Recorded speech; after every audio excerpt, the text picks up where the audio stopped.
Hello everybody, this is Oliver from the Jewelsmith. I hope you're having a blessed week.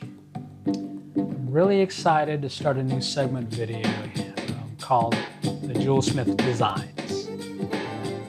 Yeah, there's a little double entendre there because as the Jewelsmith we design, but also the Jewelsmith we have designs.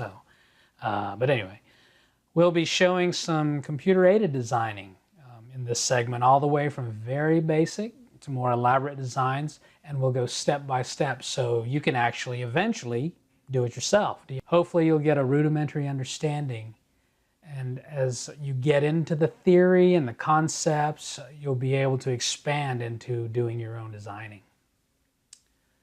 Today's episode is going to be how to get the newest version of Rhino CAD/CAM software, which is, as of this filming, it's Rhino 6. Now there are other softwares, CAD softwares out there that are basically drag and drop and that are exclusively from jewelry. You can pick from a library, those kinds of programs.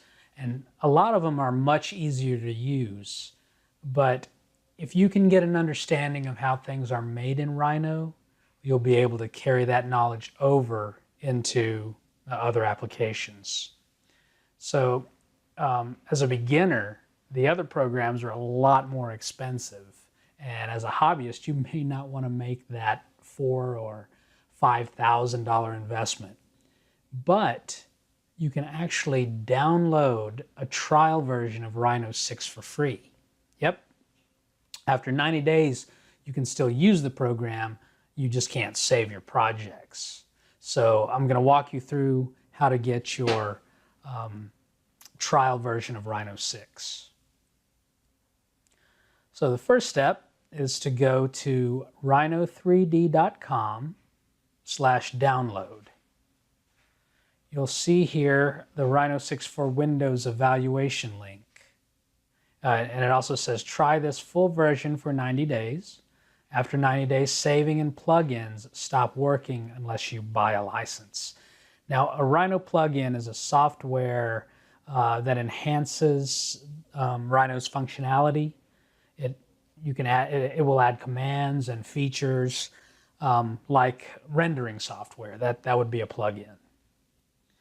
So next, you'll be prompted to enter your email address, and when you click on Next, you'll be sent a download link to your inbox. So we'll access our email, and you'll just click on the download link and follow the directions. So you guys are smart, I'm sure you can do that. And then you'll be ready to go. All right, I hope you got your new Rhino 6 evaluation. And next time, I'll show you how to set up your program so that you can use it easily and efficiently with hotkeys, shortcuts, and it'll be a lot easier for you to use. Well, thanks for watching. So if you would, please click the subscribe button and ring the bell so you'll be notified when my new episodes come out. Until then, may the peace of God, which surpasses all understanding, guard your hearts and minds through Christ Jesus.